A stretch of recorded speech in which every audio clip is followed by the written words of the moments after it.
When you really think about it, in our digital world, money is just data.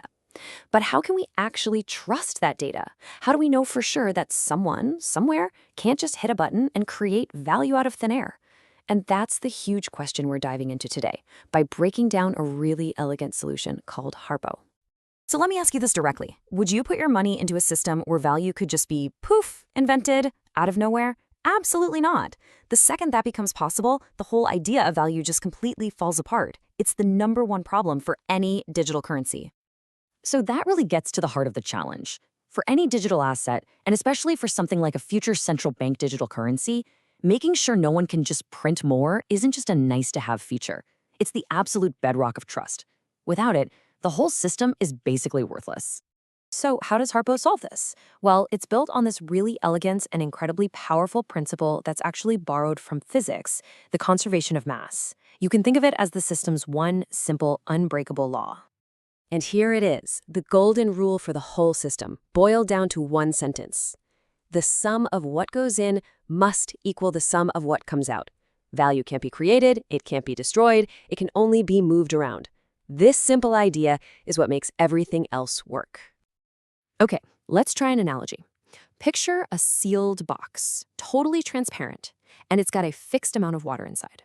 You can shake that box, you can watch the water splash around, you can see it change shape, but no matter what you do, the total amount of water inside that sealed box is always the same. That's the core idea here. Okay, so that's the rule, but how do you actually enforce it in code? Well, it uses this really clever process called a mass-conserving swap.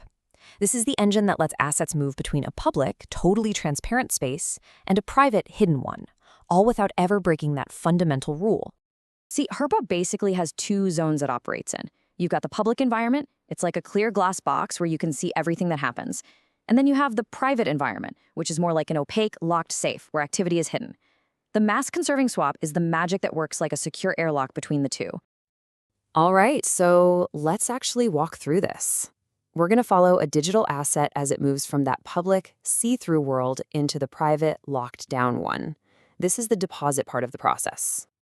So it's a 3-step dance. First step, the public asset gets destroyed. We call that burning. Then, and this is the key part, a special cryptographic proof is created to validate what just happened.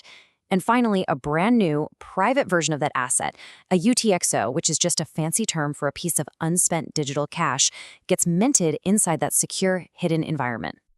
Now, that second step, the proof, is absolutely critical.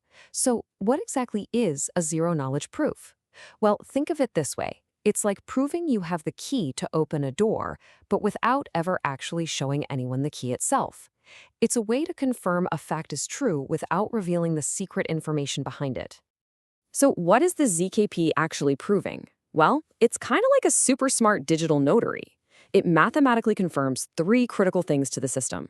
1, yep, the sender actually had the funds. 2, yes, the amount is a real positive number. And 3, yep, the person sending it is the real owner. And it does all of this without revealing who that owner is or exactly how much they sent. Pretty cool, right? Okay, so our asset is now safe and sound inside the private system. But that's only half the story, right? To be useful, you got to be able to get it back out into the public world. So let's see how that reverse trip works. Getting the asset out is even simpler. Just 2 steps. First, something called a nullifier is published. The easiest way to think of this is like a one-time use ticket that proves the private asset has now been spent so nobody can ever use it again. Then, an identical asset is minted right back into the public world. And you see the beautiful symmetry here?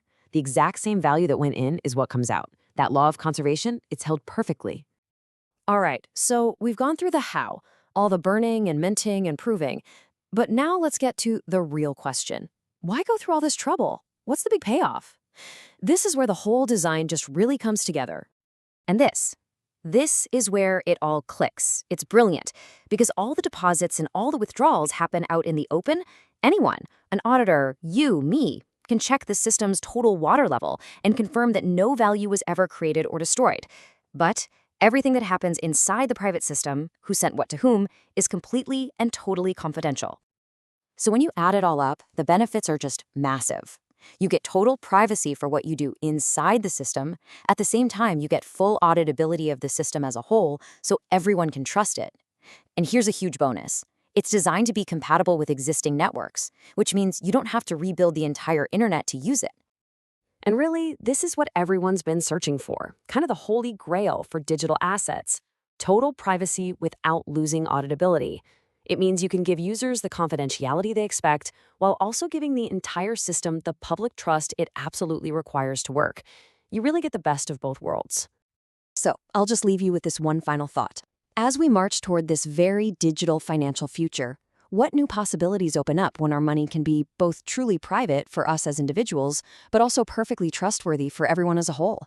When the integrity of the system is mathematically guaranteed and open for anyone to check? It's a powerful combination, and definitely something we're thinking about.